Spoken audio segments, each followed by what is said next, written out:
Hello, everybody. My name's Jim, and this is a list of my best books of 2023.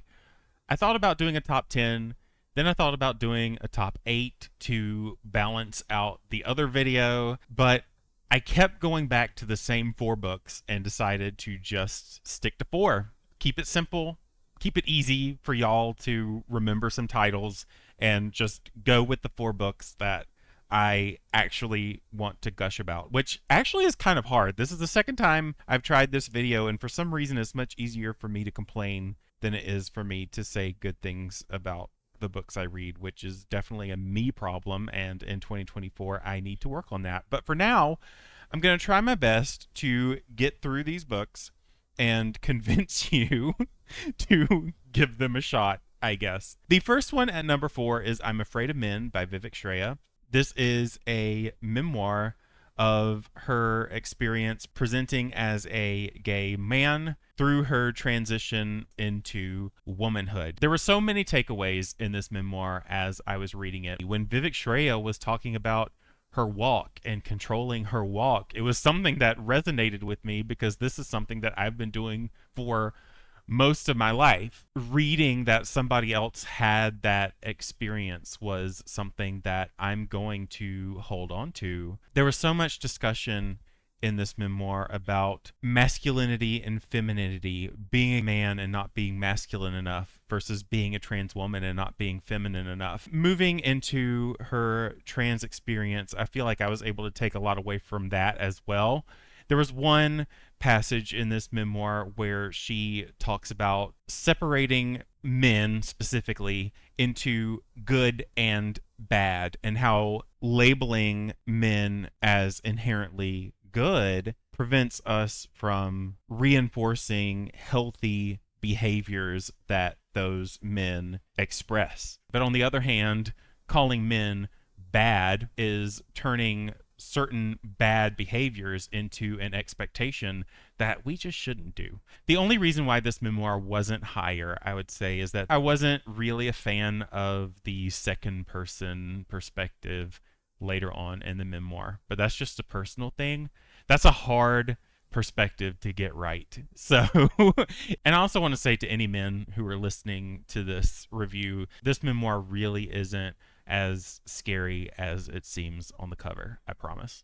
Going Under by Sonia Henry is next. This is the story of a new doctor beginning her career in the real world of the medical profession. She's bright-eyed, bushy-tailed, ready to take on the world, but it really quickly comes crashing down because she immediately has to deal with the internal politics while also having to deal with the stress of being a new doctor in general. Sonia Henry has a way with creating characters. Each of the characters in this novel take on a specific role. Either they have a specific challenge that new doctors have to face, or there's somebody like Winnie, who is the best friend of all of these new doctors, who is kind of like the stress dump, if that makes sense. She's the friend that everybody goes to. She's the confidant that ends up with all of this stress and drama on her. It's like secondhand stress. So while she doesn't necessarily work in the medical field, the job does indirectly affect her because she is the roommate of everybody else. But there were so many things in this novel that worked for me that don't necessarily work in other novels. If you read the synopsis, it does say that there are sexy moments, and while I do feel like one character in a couple of chapters related to those sexy moments probably could have been omitted, I wasn't necessarily turned off by it. I don't like romance, but there was a crush in this book. One of the doctors gave Kitty just an ounce of respect while all of the other seasoned doctors kind of shrugged her off, and she formed an attachment to him. I expected to hate. I expected to not like, and yes, there were some moments that were just like, ugh, but all in all, I wasn't so bothered by it. I do have to say that this book does contain a number of heavy topics. One of the primary topics in this book is the suicide rate of doctors, having to deal with losing a patient that you become so attached to because you see them every day and you want to be that person to help them. You want to help them. You want to see them walk out that door, and sometimes they can't do it. That pressure externally, internally, and the fact that doctors just cannot catch a break.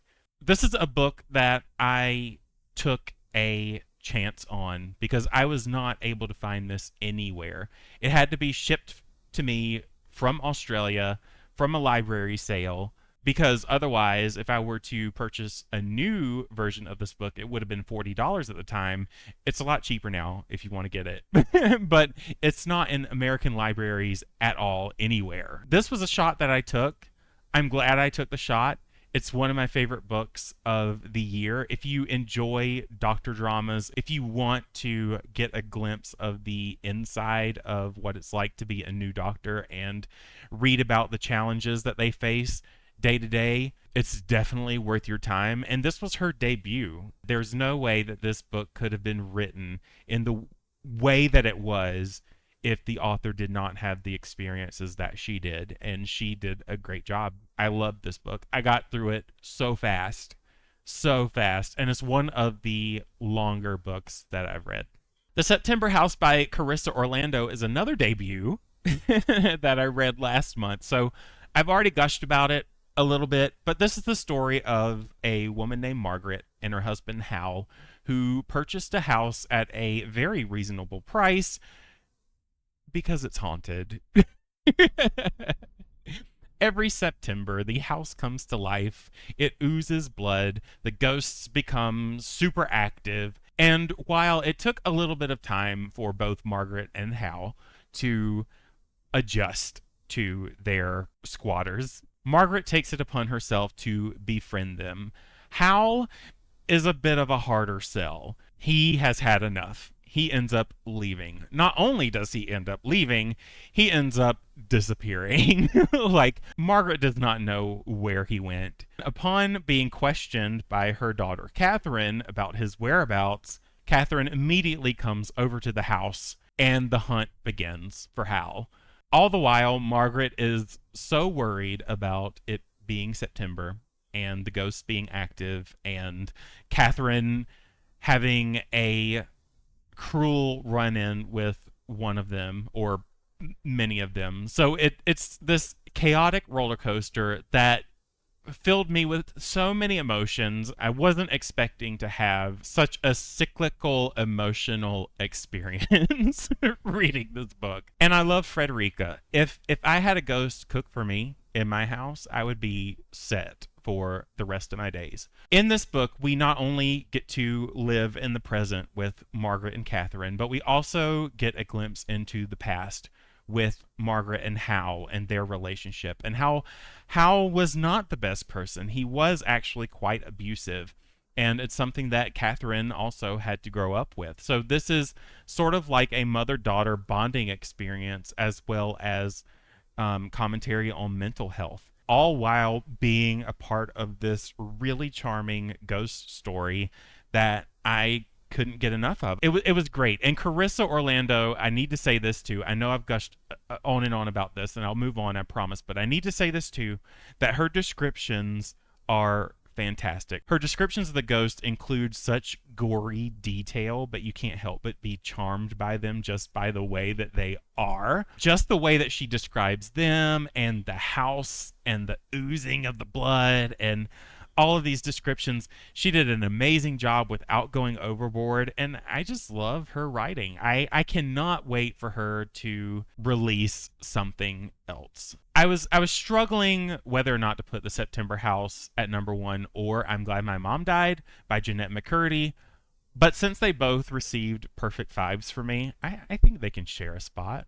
Don't you think? Leave a comment. Don't you think it's fair for them to share a number 1 spot? Let's give it to both of them. So I'm Glad My Mom Died is a memoir by Jeanette McCurdy about being thrust into stardom by a mother who wanted to live vicariously through her.